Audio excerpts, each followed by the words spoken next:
Create a plane and subdivide it.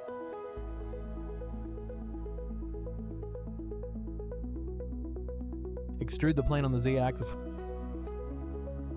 Make a loop cut on the center and scale it up.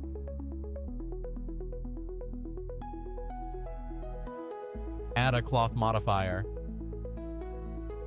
Toggle the pressure and increase it. Disable the gravity and play the simulation. Add a subdivision modifier.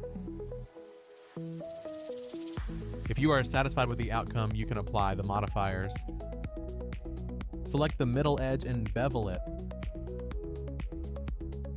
Then extrude it and scale it down. Finally, you can shade smooth and add a subdivision modifier.